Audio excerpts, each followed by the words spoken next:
Good evening to everybody.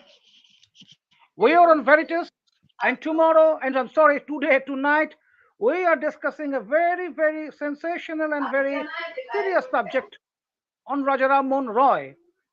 Raja Rammohan Roy, the Doyen of Bengal Renaissance.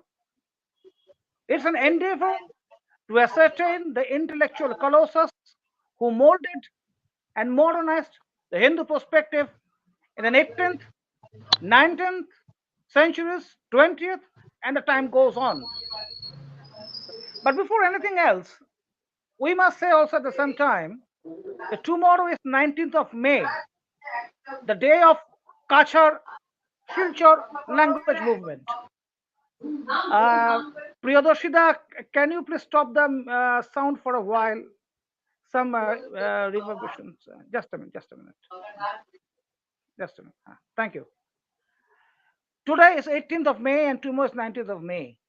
Tomorrow is a annual anniversary of the Silchar language movement that happened in 1961, leading to the death of 11 persons and the injuries of many. So, in this sector, I'd like to know from both of you, do you think that Bengali should make a classical language in India? Chandanda, do you think so?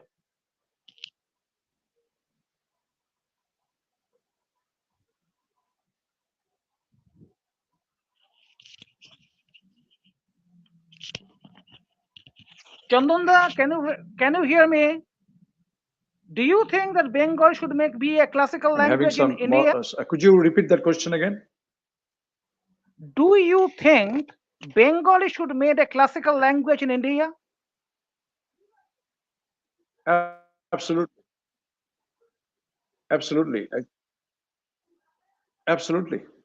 I think so. Okay. Because Bengali, as far as the information we have, it's started as early as 6th century, 7th century AD or CE. So certainly, I think Bengali deserves to be a classical language. No question about that. And I believe that we need to do certain.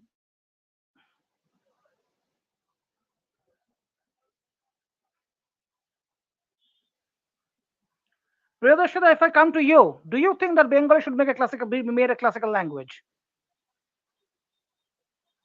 I think, can you hear me, Onimitro? Yeah, I can hear you. Can you Yes, hear me? yes. Do You you? see, as as a Bengali who has grown up We almost have all already. his life of 50,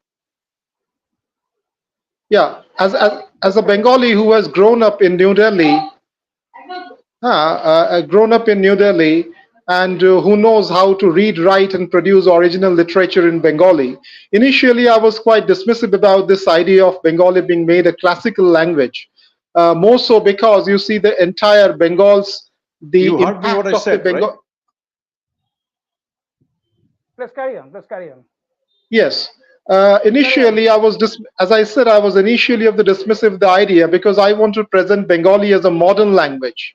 You see, all the things that took place in any Indian language for the first, any modern trend that uh, began in any language in India actually began in Bengali. If you say that the prose language of all modern Indian languages, the prose language, whether it is the journalism, even whether it is shorthand, shorthand, I think it is the Jendranath Thakur who did that shorthand started. And also till pop music, Gautam Chattopadhyay, Mohimer Ghodaguli. So Bengali language has contributed enormously to the modernization of all Indian languages, and many others like picture from there. But your question is whether it should be made a classical language. See, I'm not a classical language scholar, and the present government of West Bengal claims that it has produced given some hundreds of pages, if not thousands, of documents to the central government, claiming establishing the identity of the classical identity of Bengali, the antiquity of the Bengali language. I see there are only 3 or 4 languages which has been given the tag of classical languages. One I think is that Malayalam and Maharashtra. I do not know whether they have received any fund for their development, whereas Tamil and Kannada and Sanskrit do receive fund for the development of those languages. And but if, whether or not Bengali gets a classical language tag, we must ask ourselves whether we as Bengalis are proud of our pre-modern literature. I see most of the impact of literature on today's Bengali intelligentsia is that of modern Bengali literature, not prior to that. Do we actually quote our Chorjapod? I have never seen a Bengali journalist quote it, but having lived in Delhi and being associated with Hindi languages, also Hindi language, I find many of the Hindi journalists, while reporting some news, would quote Kabir, would quote Khane Khan Abdul Rahim, would quote some of this, would quote Tulsidas, but we generally don't do that. So we must put our house in order, then before claiming the classical language status of the Bengali. If it gets, I would be very happy if Bengali gets the classical language status. Thank you very much, sir. Now, before we enter the session, we must introduce our honorable guests. It's a procedure, but though all the two dignitaries are already known to many people, but we must also give them an official introduction.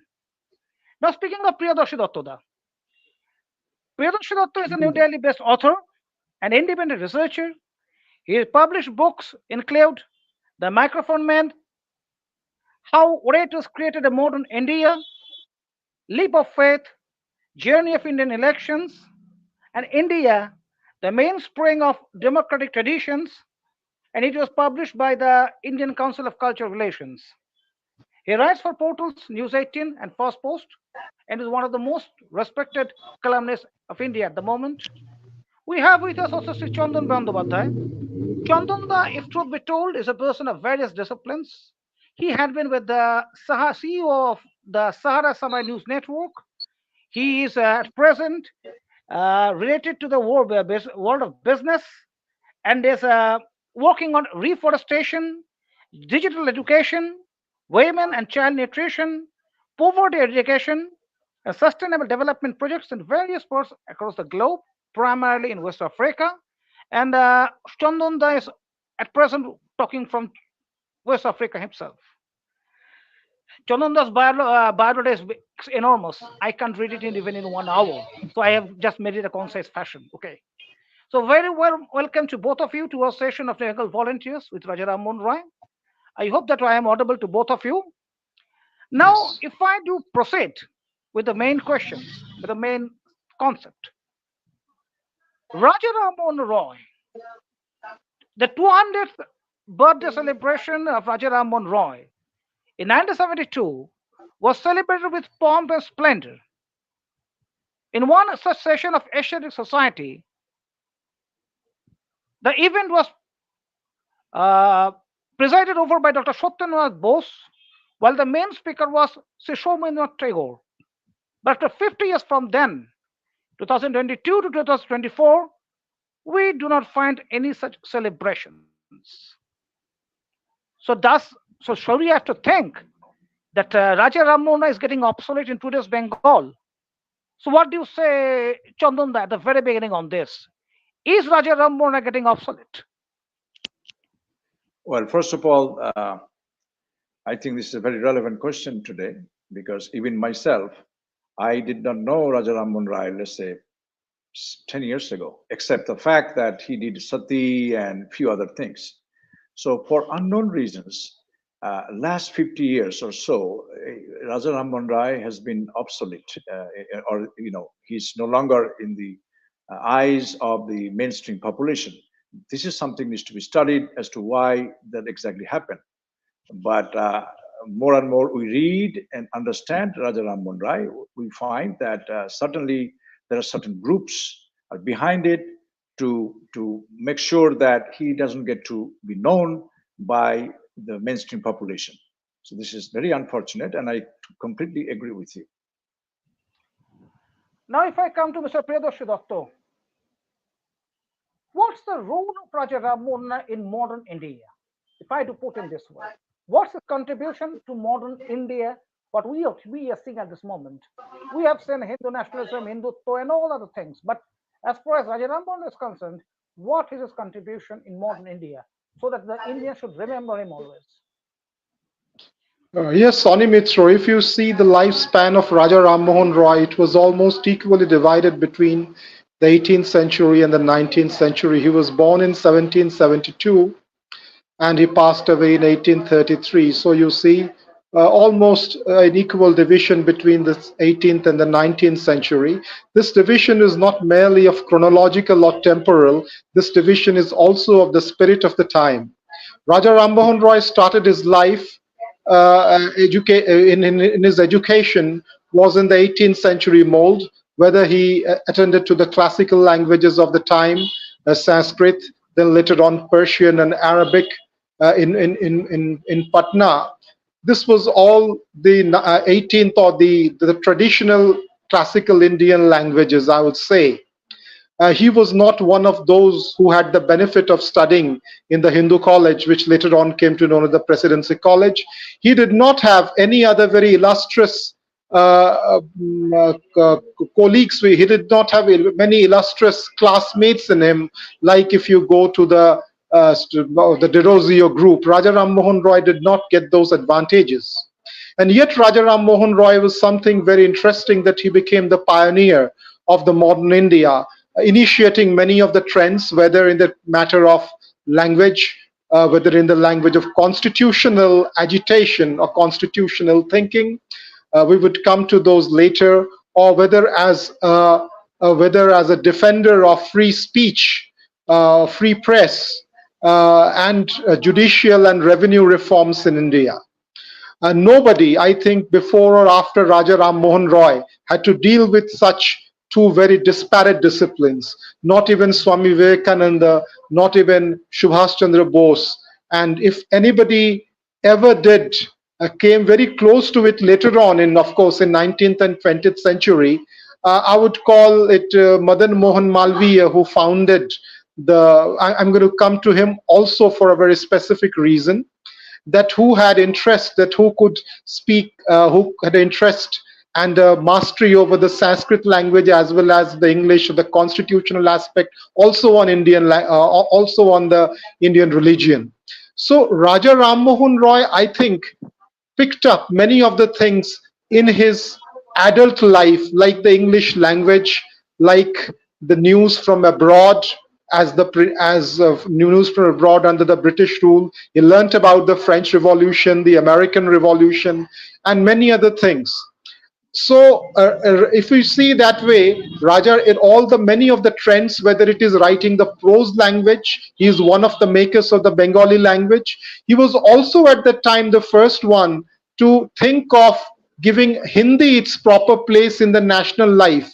Although not himself a Hindi or a person living in the Hindi belt as such, he translated the Upanishads in Bengali, English, as well as Hindi.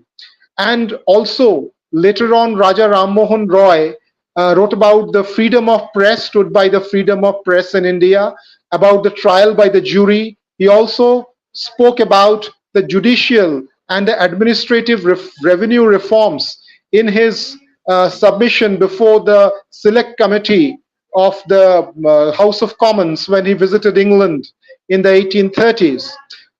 He was present there in 1831 or 1832 when the bill called the Representation of People Act 1832 got passed in England. He was the only Indian present there, although it has nothing to do with India. That is called the Great Reform Bill, dealing mostly with the reorganizing of the constituencies for House of Commons in England. And very interestingly, when India became free and it adopted adult suffrage under the Constitution, the two legislations which the Indian Parliament passed were also called Representation of People Act 1950 and 51. But it must be a homage to Raja Ram Mohan Roy, who was present there in the House of Commons at that time listening to this debate. So Raja Ram Mohan Roy actually, he was also the first Indian, first Hindu at least, first Hindu, may not be the first Indian from the Hindu respectable classes to go beyond the seas, which was considered in those days a very prohibitive activity, and he went to England, and he passed away there. So Raja Ram Mohan Roy, I would say many things of modern India began with Raja Ram Mohan Roy, but he was not a footloose modernist. He also he brought out Vedanta, which was a very closed philosophical thought passed on from master to disciple, and I'm not sure how much of it has actually survived in public life by the 18th century. Raja Ram Mohan Roy, by taking advantage of the printing press, brought out Vedanta in public life and published the translations of the Vedanta and exegeses on them. And if Swami Vivekananda in the later half of 19th century could actually propagate Vedanta and yoga in the America, much of it, the credit is due to Raja Ram Mohan Roy. That is what I have to say. Thank you. Very good answer. So, Chananda, if I put in this way, so such a revolutionary man has been almost forgotten by India. And now what we are saying at this moment is a denigration, actually called denigration. He's been targeted as a business stooge and crypto Christians. According to many, he was converted to Christianity. Despite the fact Raja Ramon Rai's tussle of the conflict with the Christian missionaries between 1823 and 31 are quite well known to many. But this something like this denigration is reverberating across India. What do you think on this way? On this, Chandanda? Well, first of all, that I have failed to find any single evidence that he was Christian or converted to Christianity. I have not found any reference to that. Now, people talk about that in Bristol, his samadhi, or the burial. So people think, oh, here he goes. Look at him. He's buried here. He must be a Christian. But the problem is that we don't take time to find out why he was not cremated but buried. The reason being very simple. The reason was that time in England, there is no law for cremation at all. I believe it started as late as 1890s. So, for example, even after that, Prince Dorakanath Tagore, he also had to go through the same process. He was buried. He was not cremated. For example, the country I'm in right now, God forbid, if something happens to me, the government here doesn't allow to cremate. So that was the law back then, and that's the reason he was buried. And therefore, people say, oh, look, he was a Christian. It's number one. Number two, second reason people accuse him for being a Christian is because his association with Unitarians. Now, obviously, we know that he was closely associated with the Calcutta Unitarian Society. And obviously, the reason being why he was associated with them, because of knowledge, philanthropy, helping getting good teachers of physics, chemistry, math, and other useful subjects. And not only him, he also had some Muslim friends also joined that Unitarian Society. So it has nothing to do with him going to the Unitarian Society, therefore he was a Christian. I know at least 3 top Sangha Parivar leaders, they are trustees of mosques. I came to know even yesterday, I was having a conversation with somebody, and Nagpur, Maharashtra-based Hindutva people, they are trustees of mosques. So what? Are they Muslims therefore? No. So I fail to understand what is the logic behind this accusation that he was remotely part of Christianity. I'm yet to find that out. And if somebody can provide me some information. Now, that's number one. Number two, when he died, okay, now this is from the Christian sources, not like some Brahma Samajis or some Hindutvadis wrote. But from the Christian sources says that the day he passed away, he was, first of all, he was wearing a upabit thread, sacred thread. And just before he passed away, he uttered the sound of Om many times. Just continuing, we're doing that. Third thing is that people, again, if he was a Christian, then why he would bring a Hindu cook? He brought a Hindu cook to England so that he could only eat cooked by that Hindu cook. He also brought, interestingly, He also brought two cows to England with him. So he was basically following the exact the Hindu norms and regulations as per back those days the Brahmins were playing. In fact, I like to say that probably he was more Hindu or ritualistic Hindu than anybody that we can think of in today's world. In fact, whenever he went to his friends' houses in England, in France, and other countries, he did not eat food there. Only he took water. So and fruits, just like we do. Like even today, I know now things have changed. 30 years ago, also I know my relatives they would not eat outside. So he was basically following that. So then why would you do that if he was a Christian? So this is a completely a myth that he was a Christian. I mean, this is very sad. And this information I'm sharing with you is not, it is from the Christian sources.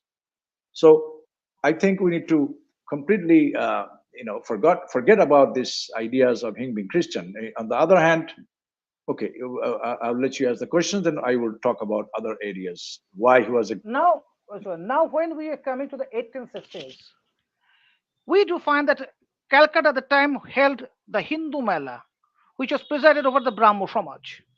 According to many authors, according to many journalists, it say that Hindu Mela in this way or that reflected the political ideas of Raja Rammohan Roy.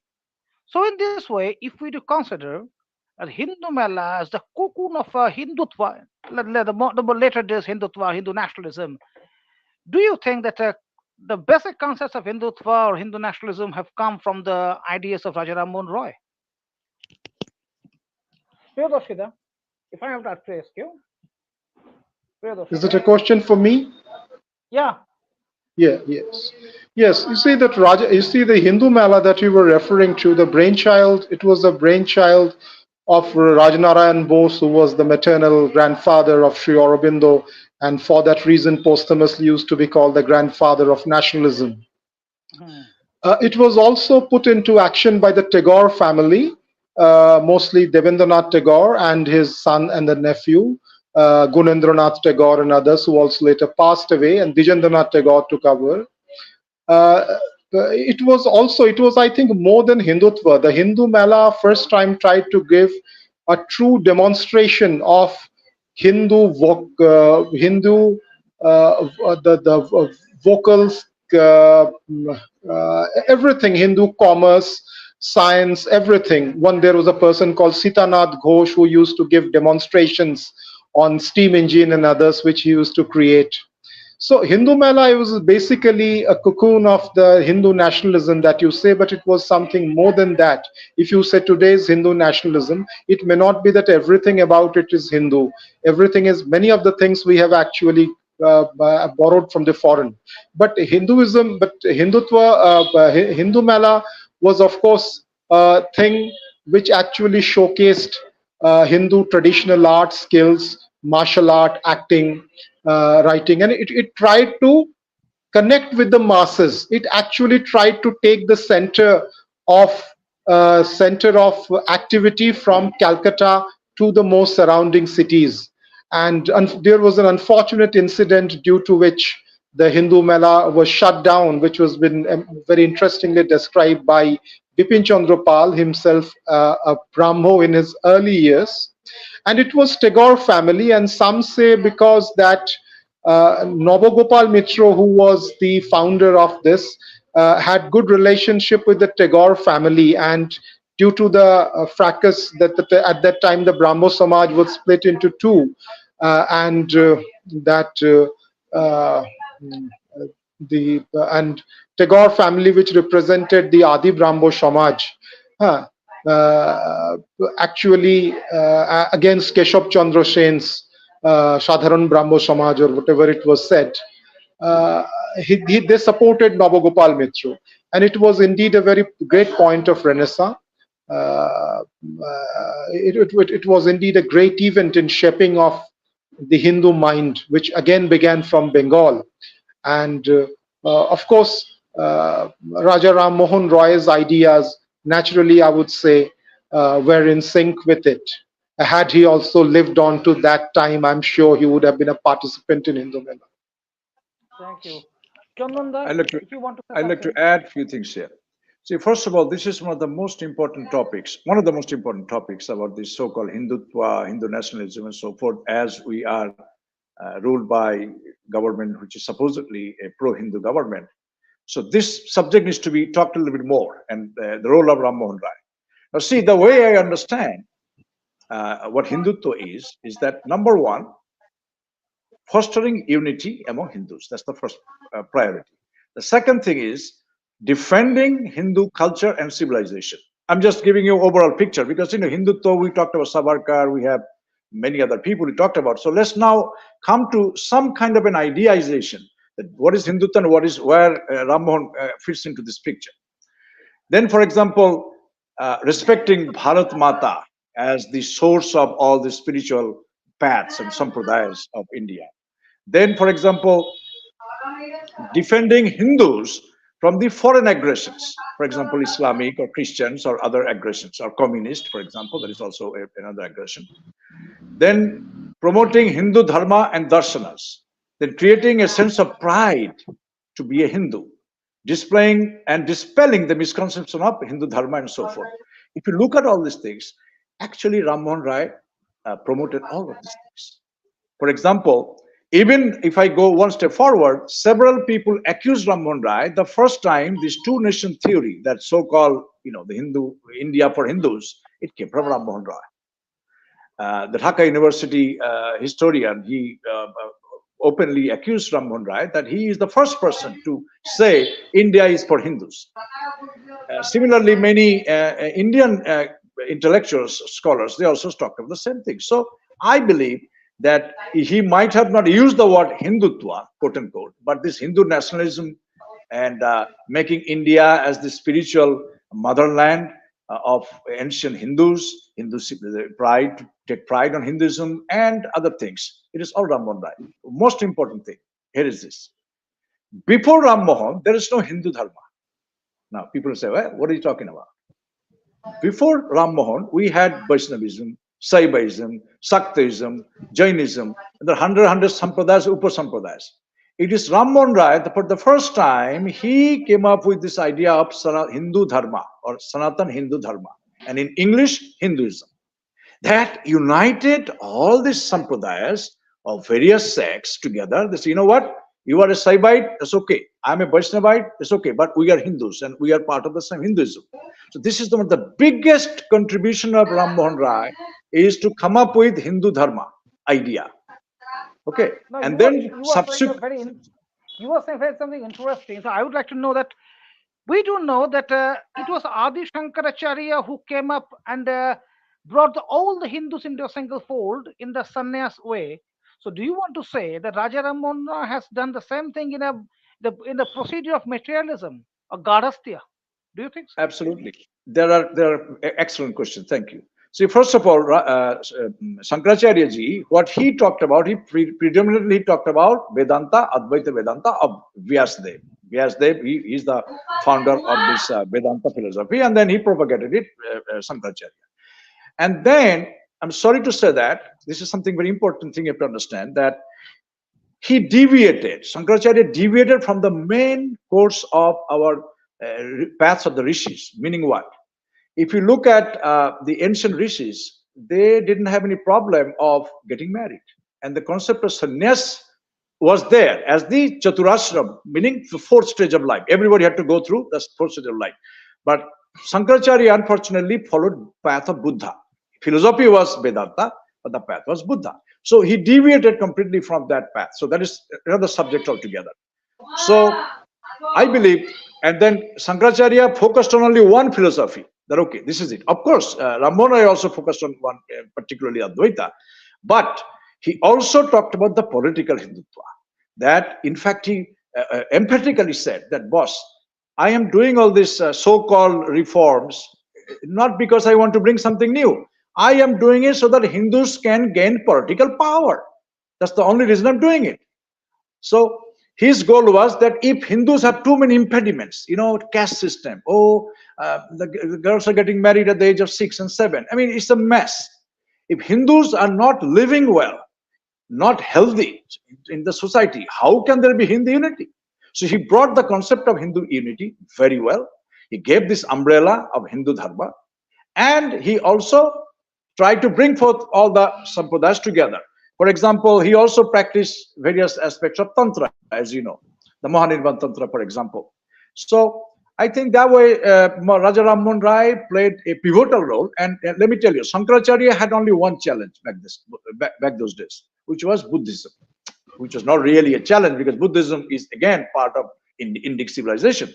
But when Ram Mohan Rai came, imagine, we have Muslims already very powerful still then. Then you have these Christian missionaries. They are coming in. Then we have this Western civilization for the first time. Now they have taken us over. They are going to now completely going to destroy us, one or the other. That's the reason Ram Mohan came at that juncture. Even socialism.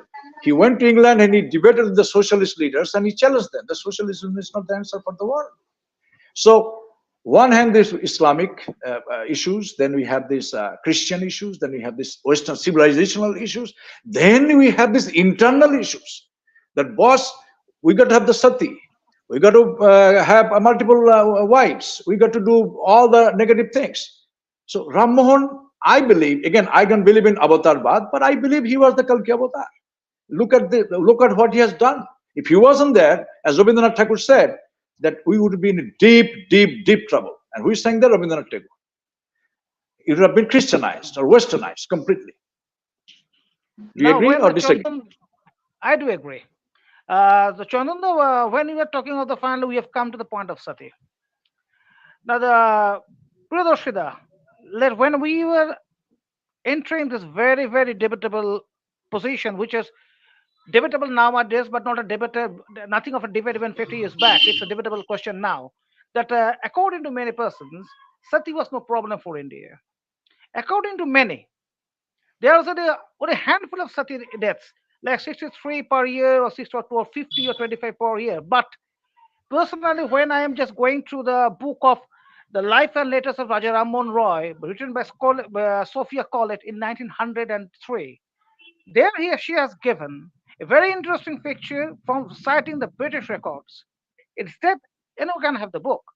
The division of Calcutta in 1815, Burdwan was having 50, Hooghly 72, Jungle Mouse 34, Nadia 50, suburbs of Calcutta. That means all this, there were 253 deaths of sati in 1815, 289 in 1816, 442 in 1817, and 544 in 1818. 544. Now, for the division of Dhaka, it's 31, 24, 52, 58, respectively, is all these years. So we do find that the division of Calcutta, the sati was as a maximum limit. So if these are true according to British records, how can we find some persons are saying the sati was not an important feature at the time? And it is horrible at the time, I think. You were just burning a widow. You was burning a widow on a census. You were just applying any type of medicine to make her weak, faint. Even you were killing before before placing her on the fire. And at that point, we must also bring another person called Mrityunjay Vidyalankar. Had he not been at the time, it would have been impossible for Raja Rammohan Roy to go on with this tyrant. Mrityunjay Vidyalankar quoted the Shastras and said that Satida is a Deshachar, it's not a Shastriya injunction. And any woman who goes for a sati depends on her own will. No type of if any type of medicine or weapons are used on sati, it's not only a blasphemy, it's inhuman, it's against the Shastras. So my question is very simple to you, Brother Vedashuddha, at this time. Why do people at this in 2024 cite all these things as insignificant? Well, you must be aware that there is a thing called the Holocaust denialism in the Western world. There are some people in the West and probably Iran, some ministers of Iran have been on record who had says that actually there was no Holocaust of the Jews ever took place under the Third Reich. Similarly, the Jews itself tried to minimize to a great extent the Holocaust of the Armenians, though it was actually Jewish uh, uh, uh, ambassador to the Ottoman Empire who first brought it at the record. Uh, his senior Morgan, the Morgenthau senior.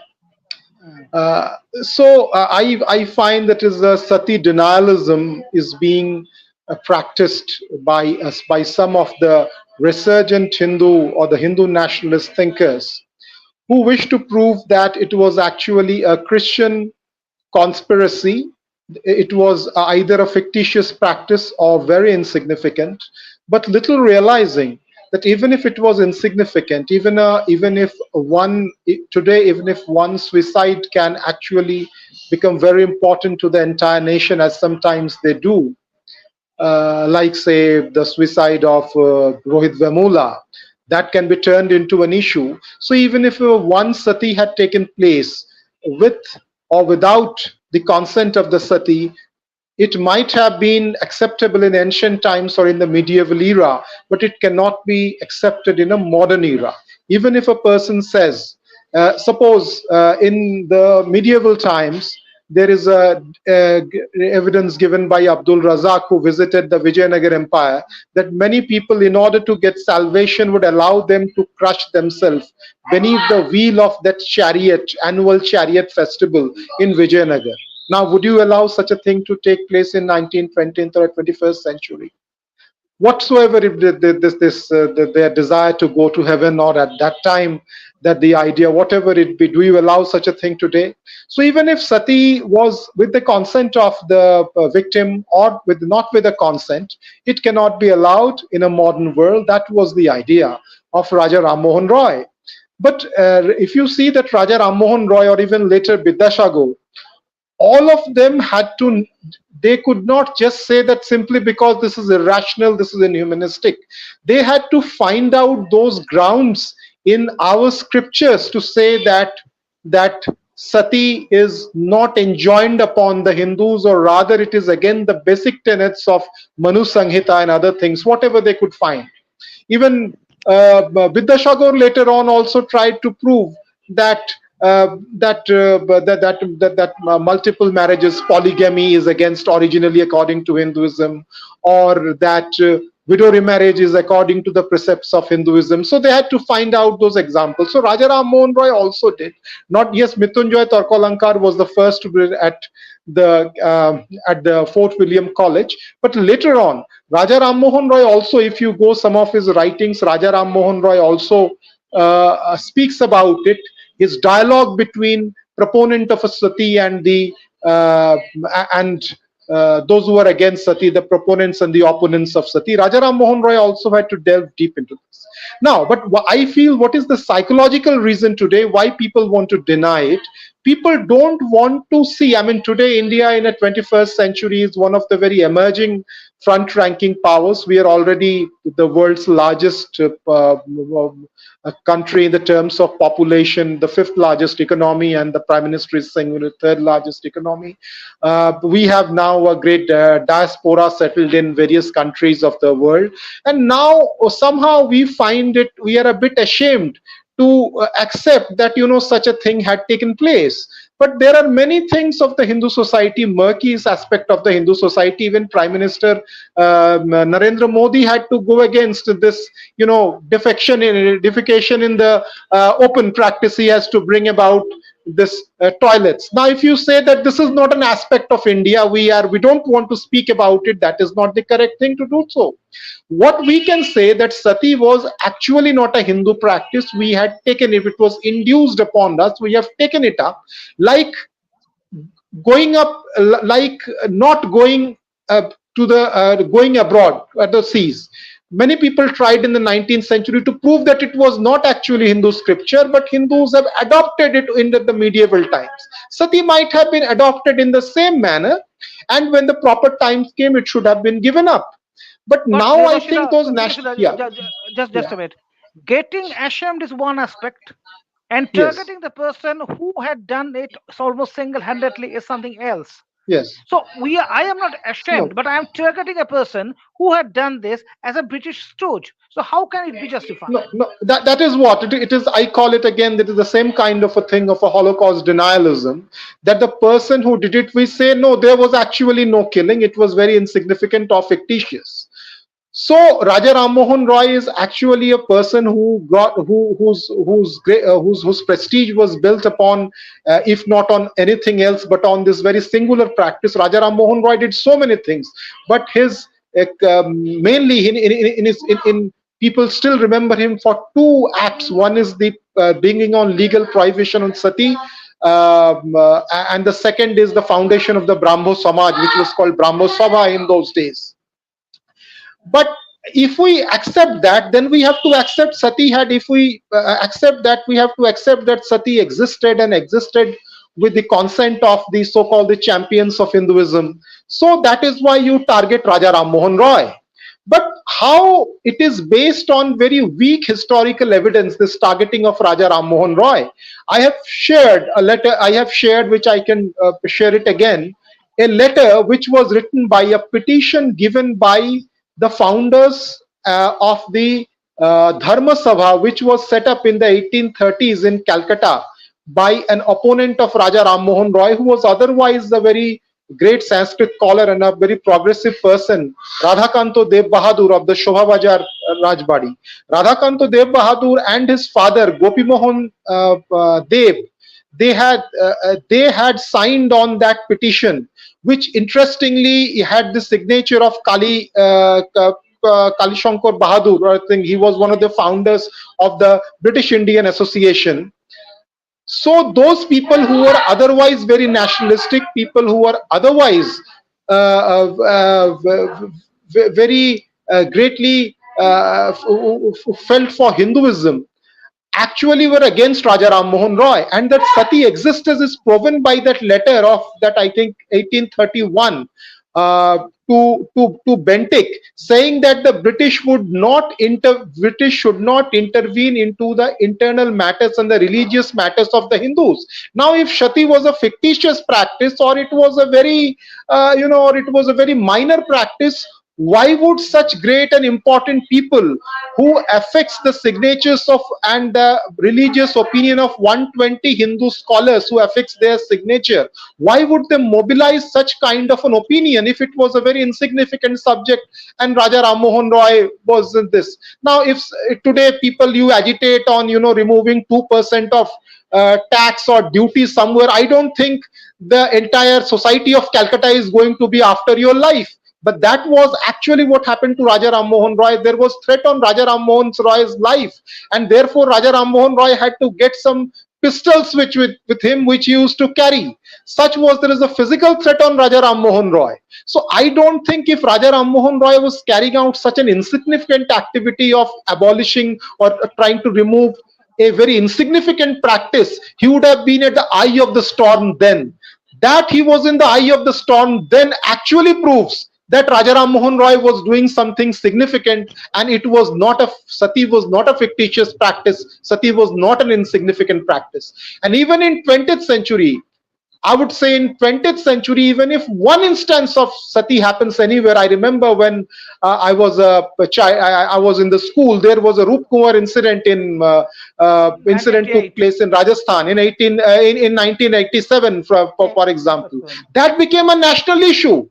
So even one case of sati was one case enough, or one case too many, as they say. And it was out of sync with 19th century. So what I think Raja Ram Mohan Roy did was very significant, and if some people are targeting it, they are targeting him out of ignorance, or that they want to actually wipe out that record, that there was something that Hindus should have been ashamed of. Though I feel, according to me, I feel that every society goes through a process of evolution. There were so many things which we had adopted in the medieval ages out of compulsion, or even if something had taken place and existed from the ancient times, it was not necessary that we should carry on that baggage in a modern period. In the modern period, this critical thinking or the analysis, these were the things which Raja Ram Mohan Roy taught us. And That was what I feel is important. And can I add Now, Are something? you? Can I talk quickly about add that. Yes. something here? Okay. Yes. See, in our business language, we have a saying, we call it disruptive technology. Similarly, there are Yes. certain people who'd like to be popular overnight. They'd like to come up with disruptive social ideas. So people, there are certain people have been writing books. For example, one person wrote a book saying, "Oh, because of Rammohan Rai's letter, Sanskrit disappeared from India."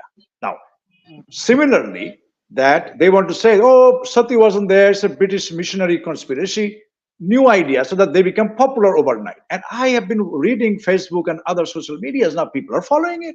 And that lady, whoever wrote this thing, became popular. So that's one of the reasons why this issue last 5 years have become again important and people are denying it. That's number one reason. Second thing is, I have a very close friend who is a government scientist, agriculture scientist. He recently went to Kasim Bajar in Murshidabad.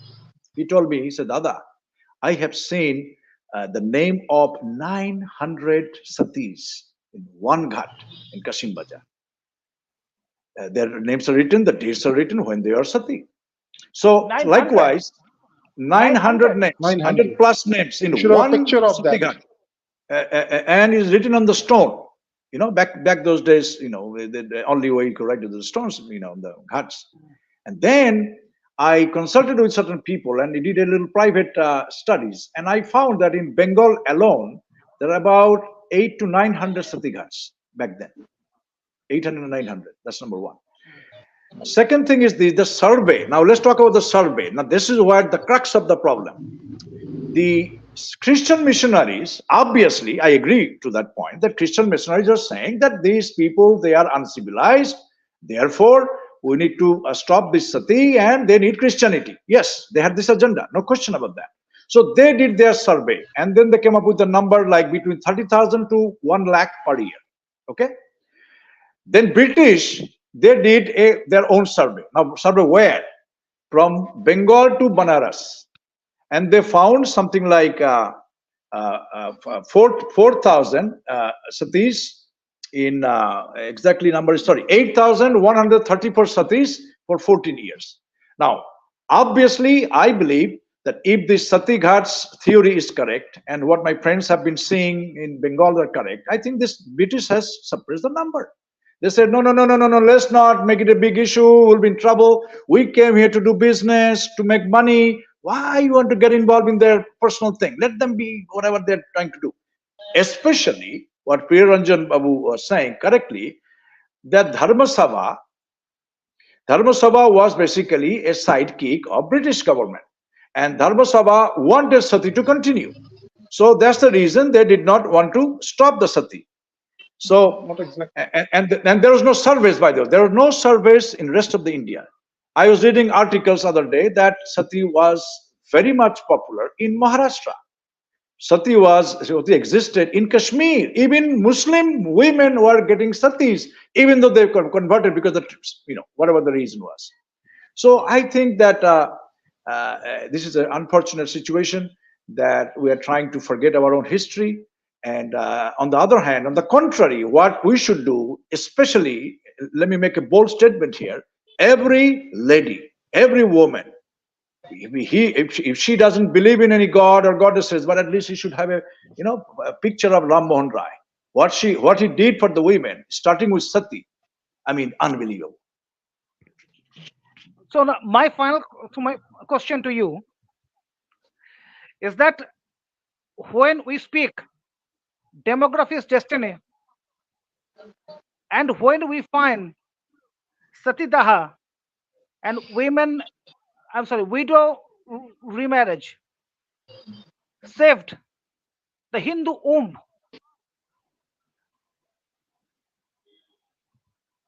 to match itself in a very competitive world, how can people denigrate the Bengal Renaissance? Priyadosh, you want to start? Then I will. No, yes, obviously, if you see Veer Savarkar in his six glorious chapters of the Hindu history, He writes there that Hindus had perfected all art of destroying themselves. One of them is, of course, that he referred to, that Hindus, if suppose, let's say, if some Hindu woman get pregnant with a Muslim, and they would also give away that child to the Muslims, so that one friend less is one enemy more. So Savarkar says that in history, Hindus had perfected all art of actually destroying themselves. Yes, if Satida, as what actually Chandanda has just stated, that if abolition of sati was such a huge number of problem was there, it of course was going to show upon the Hindu demography, and there is no wonder or no surprise that the Hindus, when the first census took place somewhere around 1871, at that time the Hindus of Bengal realized that they are not actually in majority, about which they have illusions. They are not actually in majority in Bengal. And still, if you see that the Hindu demographic share has been going down and down, and for a long time it was the person who actually brought the first these things to notice was Colonel UN Mukherjee, who was the son-in-law of the great nationalist leader Surendranath Bandyopadhyay. Yes, he wrote that book, Hindus, a Dying Race. And it was actually that book which, after prolonged reading, inspired Swami Shraddhanando to do the reclamation, whose 100 years was marked last year. He started in 1923. So, Hindu society has, as Savarkar said, has all perfected all the arts of destroying itself, and sati was one of such a thing. I feel, and actually, why I feel that sati later on, actually, what happened? Raja Rammohan Roy's, there were some satis which were referred also in the 1860s, like Bholanath Dotto has referred. There was in 1860 or sometime 61, there was an event which is mentioned by Bholan Chandar Datta in the life of Raja Digambor Mitro, who was one of the founders of the British Indian Association, and also from the young Bengal, of the student of Derozio. So what I feel that sati, some incident might have taken place later on also, but what I feel at that time, sati is the problem. I mean, when it's practiced, completely disappeared. I think there was this issue of the polygamy by, at that time, the Kulin Brahmins. So when that polygamy came down, and also the age between the bridegroom and the bride got some way balanced, so not many people were dying, not many young widows were being created in the society. And if some widows were being, they were living up to, they were living to a more mature age. I think at that time sati went away. What the critics of Rammohan Rai, I just forgot to add before, was saying that if there was sati, then all the widow women would have died. No, that is not the situation. Even this Dev Poribar, Radhakanto Dev Bahadur, in their family also there was no tradition of sati. Yet he became one of the greatest proponent of defending sati, not because, of course, he wanted to be in love with the sati immolation system. Actually, he said that British should not interfere with the customs of the Hindu society at that time. But Then, Priyadashida, here is a question. Who are the satis then? From the middle class or from the no, lower middle class?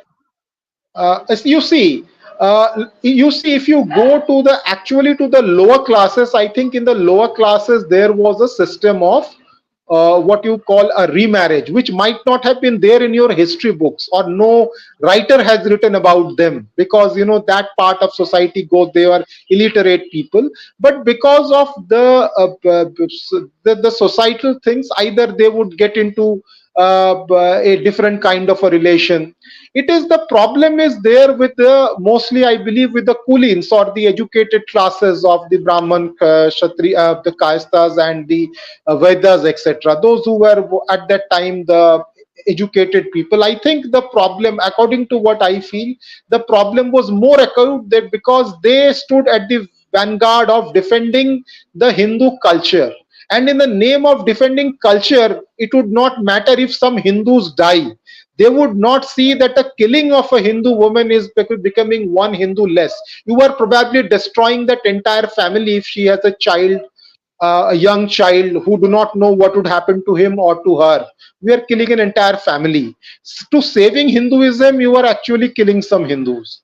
So I believe that many of the things affected more to the middle classes of the Bengal at that time, and it is this class actually came later under the spell of Raja Ram Mohan Roy, and they became actually the proponent of reform later on because they realized that this is going to hit them more. So the let's say that the women education, which was started by John Drinkwater Bethune, later on by the family of the Uttarpada Jomindar families, his brothers of Joy Krishna Mukherjee, not his own brothers, but his like the Bijoy Krishna, etc. They started this Uttarpada Hitokari Samiti, and there is a very interesting book by one of the great mathematicians of Bengal, Boshanto Kumar Samanto, on Uttarpada Hitokari Samiti, who that is a very interesting book.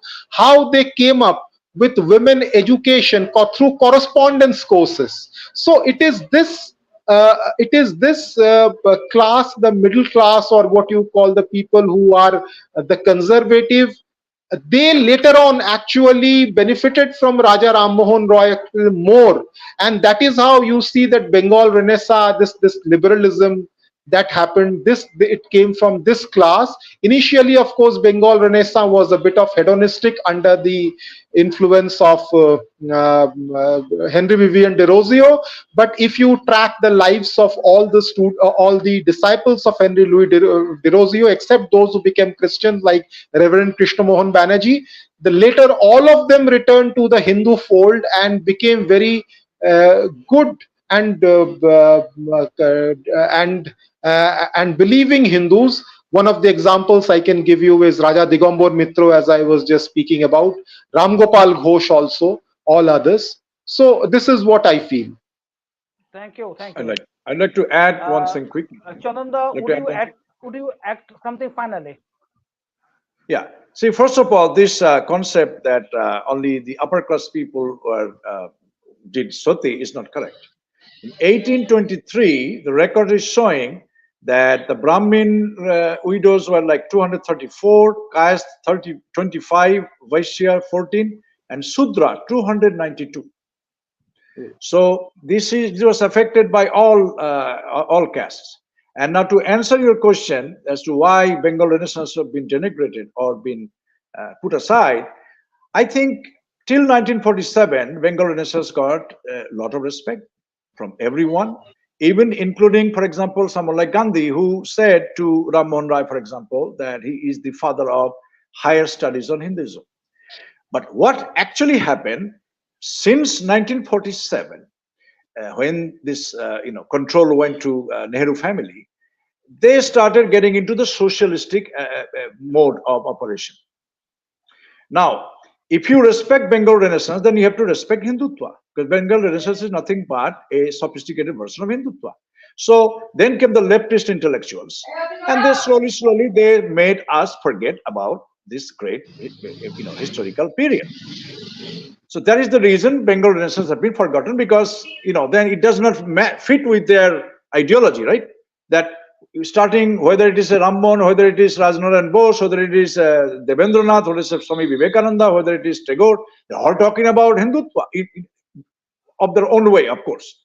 So that's the reason they've been forgotten. So this time has come now that we need to revive this concept of Bengal Renaissance, and we have to start a new Renaissance, and that's the only way out.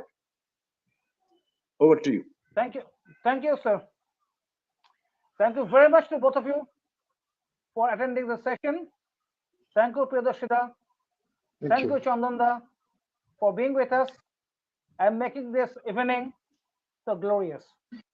Thank you, Can I both of say you. only one sentence quickly? Certainly. Those of you who are interested in knowing Rammohan, we have created one group, a WhatsApp group, one Facebook group. So please feel free to join us. Please contact Animitro for that so that we can discuss more and more. And last thing I would like to say that I personally, why I'm interested in Rammohan. I mean, there are 1,000 great people we have. The reason I'm interested in him because the inspiration. A man can do so much. I mean, just read every single line of his activities, his actions, and you'll be like, wow, look at it. So somebody can instantly inspire you. And he was a normal person. He's not just didn't have to go through, forest for No. 30 years like Buddha and other people. He's a normal person, family person, yet he did so many things. So can we. And that is why I personally is interested in Rammohan that if he can do it, maybe we can do small, small. As we say in French country, small, small. Well, thank you very much. Thank you, And I must Animitro. say Thank you. that Dr. Saudindu Mukherjee is witnessing this interview or the discourse, and I had asked Namaskar. her Dada. to be here. Unfortunately, I couldn't get him. That's my misfortune. And so we all end here today. Thank you very much. And We good should night. do it in Bengali also. We should do it in Bengali Certainly. also. It shall be done. Yes. It shall be Yes. done. Of course. It shall be done in Bengal too. Yes. Thank you, sir. Sure. Okay. Sure. Thanks Good to night. you, Pranam. Animitro. Thank you. Pranam. Namaskar.